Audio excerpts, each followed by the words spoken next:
My name's DJ Design, otherwise known as Keith.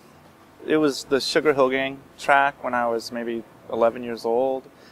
Another thing that really inspired me was Malcolm McLaren, his Buffalo Gals song. That video and the video Rocket was like, seeing music from the future to me. I've never seen scratching before. I mean, think about it. That was so long ago, like 1982. There wasn't much out there. There's no like laptop to, sort of web search something. So you never seen anything like that before. And it was just incredible. I didn't understand the sound. I had a record player at the house, my older brother did, my dad did, but just to hear like that sound was just like, it intrigued me. And I was like, I loved it so much that I just wanted to do that. And so, we would destroy the belt drive turntable trying to learn how to scratch after that. And it just went from there. Similar to like what you'd see in Beat Street. We saw the movie Beat Street, we saw the movie Breakin', and we thought Beat Street had better clothes.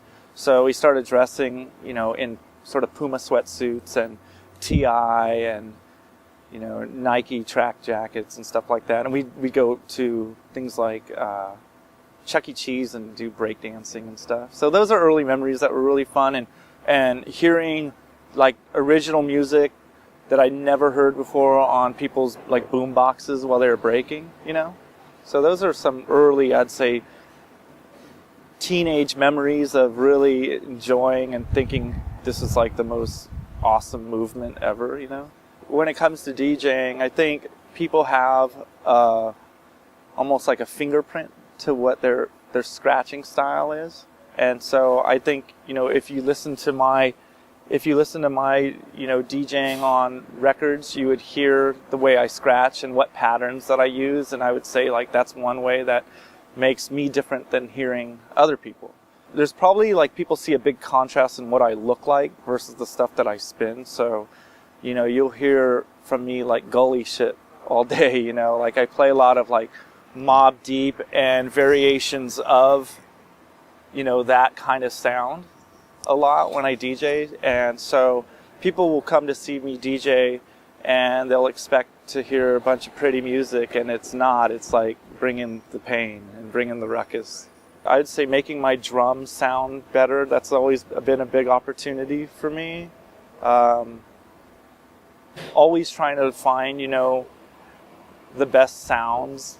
Now that I use Ableton Live a lot as opposed to vinyl, it's sort of the digging in the crates has changed.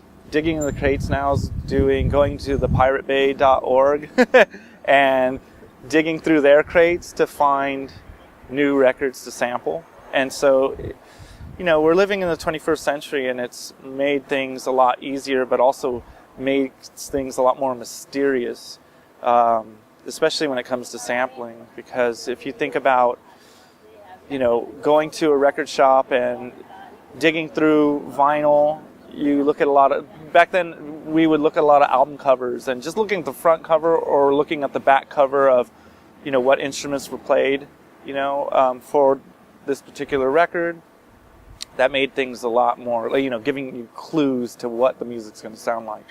I like people to remember, I would say sort of just my music and what style that I left behind. I think like the music that I make is, I would say has a lot of emotion to it, even though it comes across as being like a harder sound. And I'm just talking beat-wise. What rappers rap over it makes it into a different feeling. But when I listen to music, I listen to, how the actual like sound makes me feel, not the lyrics. And I'm not a lyrical person, In fact, I don't even know like the biggest songs in the world. Like I don't know like most of Michael Jackson's lyrics. When people are singing them, I have no idea what they're saying. But when it comes to the sound, I want just to have like a unique imprint and a unique sound that people could enjoy and go back to and go, DJ Design made some hella tight shit.